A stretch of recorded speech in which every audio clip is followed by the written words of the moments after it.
இந்த வீடியோவில் நீங்கள் உங்கள் ஓலா பைக்கில் எப்படி ஹில் ஹோல்டு யூஸ் பண்ணுறதுன்னு தான் பார்க்க போகிறீங்க. ஒரு மேடான ஒரு பொசிஷனில் நீங்கள் நிற்கும்போது வண்டி ரிவர்ஸில் போகக்கூடாதுன்றதுக்காக தான் இந்த ஹில் ஹோல்டு ஃபீச்சரை நம்ம யூஸ் பண்ணுறது. உங்களோட பைக்கை பார்க்கிங் மோடில் நிப்பாட்டிட்டு செட்டிங்ஸ் போய்க்கிங்க. அதில் ஆல் செட்டிங்ஸ் போனீங்கன்னா ரைடிங் அப்படிங்கிற ஒரு ஆப்ஷன் இருக்கும். ரைடிங் உள்ளாடி பார்த்தீங்கன்னா ஹில் ஹோல்டு அசிஸ்ட் அப்படின்ற ஒரு ஆப்ஷன் இருக்கும். அதை வந்து ஸ்விட்ச் ஆன் பண்ணிக்கு. அப்புறமா அதில் டேர்ம்ஸ் அண்ட் கண்டிஷன் கொடுத்துருப்பாங்க. அதை ரீட் பண்ணிவிட்டு நீங்கள் ப்ரொசீட் பண்ணிக்கோங்க.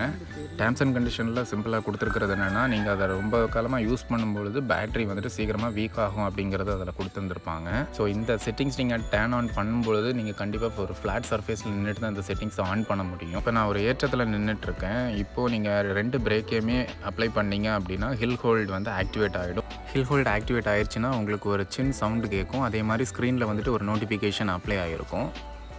ஹில் ஹோல்டு ஆனில் இருக்கும்போது பார்த்திங்கன்னா ஹேண்டில் பாரில் எதுக்கும் கை வச்சுக்குங்க. ஏன்னா இது ஆட்டோமேட்டிக்காகவே ரிலீஸ் ஆகிடும். இது கண்டிஷன் பொறுத்து மாறுபடும். நீங்கள் ஒன்ஸ் பிரேக் மறுபடியும் அப்ளை பண்ணிங்கனாவோ இல்லை ஆக்சிலேட்டர் கொடுத்தீங்கனாவோ ஹில் ஹோல்டு ஃபீச்சர் வந்துட்டு ஆஃப் ஆகிடும். சில நேரம் இந்த மாதிரி ஒரு நோட்டிஃபிகேஷன் காமிக்கும், hill hold may be less எஃபெக்டிவ்னு சொல்லிட்டு. அது காமிச்சதுன்னா நீங்கள் ஹில் ஹோல்டு வந்து சரியாக அப்ளை பண்ணலன்னு அர்த்தம். அது எப்பவும் ரிலீஸ் ஆகலாம். ஸோ அதை கவனமாக ஆக்டிவேட் பண்ணுங்கள். பிரேக் ரெண்டையுமே அப்ளை பண்ணி ஹில் ஹோல்டை ஆக்டிவேட் பண்ணிக்கோங்க. ஓலா பைக் பற்றின வீடியோஸ் வேறு ஏதாச்சும் தெரிஞ்சுக்கணுன்னா அதை கமெண்ட் பண்ணுங்கள். நெக்ஸ்ட் வீடியோவில் பார்க்கலாம்.